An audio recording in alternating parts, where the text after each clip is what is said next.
പയ്യന്നൂർ അന്നൂരിൽ ഭർതൃമതിയായ യുവതിയെ തൂങ്ങി മരിച്ച നിലയിൽ കണ്ടെത്തി. കൊലപാതകമാണെന്നാണ് സംശയം. യുവതിയെ വീട്ടിലെത്തിച്ചെന്ന് കരുതപ്പെടുന്ന യുവാവിനെ മാതമംഗലം വെള്ളരിയാനത്തു നിന്നും മരിച്ച നിലയിൽ കണ്ടെത്തി. പോലീസ് അന്വേഷണം ആരംഭിച്ചു.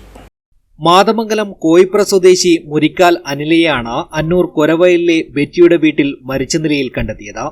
ബെറ്റിയും കുടുംബവും ടൂർ പോയതിനാൽ വീട് നോക്കാൻ ഏൽപ്പിച്ചിരുന്ന മാതമംഗലം വെള്ളരിയാനം സ്വദേശി ഷിജു എന്ന സുദർശന പ്രസാദിനെ മരിച്ച നിലയിലും കണ്ടെത്തി. അനിലയെ കൊലപ്പെടുത്തിയ ശേഷം ഷിജു ആത്മഹത്യ ചെയ്തുവെന്ന സംശയത്തിലാണ് പോലീസുള്ളത്. അനില മരിച്ചുകിടന്ന അന്നൂർ കൊരവയലിലെ വീടിന്റെ ഉടമസ്ഥയായ ബെറ്റി കുടുംബവുമായി ടൂർ പോകുന്നതിനാലാണ് വളർത്തുമൃഗങ്ങളെ അടക്കം നോക്കാൻ ഷിജുവിനെ വീടേൽപ്പിച്ചത്. ഞായറാഴ്ച രാവിലെ ഷിജുവിനെ ഫോണിൽ വിളിച്ച് കിട്ടിയിരുന്നില്ല. ഇതോടെ വീട്ടുടമ ബന്ധുവിനെ വിവരമറിയിക്കുകയായിരുന്നു. ഇവർ വീട്ടിലെത്തി പരിശോധിച്ചപ്പോഴാണ് യുവതിയുടെ മൃതദേഹം കണ്ടെത്തിയത്. തുടർന്ന് പോലീസിനെ വിവരമറിയിക്കുകയും ചെയ്തു.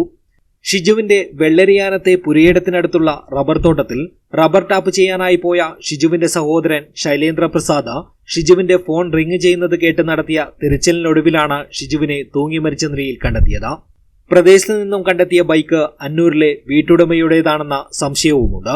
അതേസമയം എങ്ങനെയാണ് അനില ബെറ്റിയുടെ വീട്ടിലെത്തിയതെന്നതിലും അവ്യക്തത നിലനിൽക്കുകയാണ്.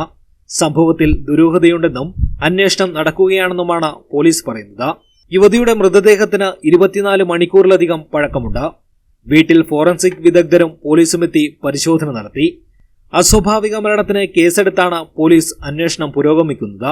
മാതമംഗലത്ത് സെയിൽസ് ഗേളായി ജോലി ചെയ്തു വരികയായിരുന്ന അനില പയ്യന്നൂരിൽ പോയിട്ട് ആവശ്യമുണ്ടെന്ന് പറഞ്ഞാണ് കടയിൽ നിന്നും പോയത്. അതേസമയം അനിലയെ കാണാനില്ലെന്ന ഭർത്താവ് കഴിഞ്ഞ ദിവസം പെരിങ്ങോം പോലീസിൽ പരാതി നൽകിയിരുന്നതായാണ് വിവരം.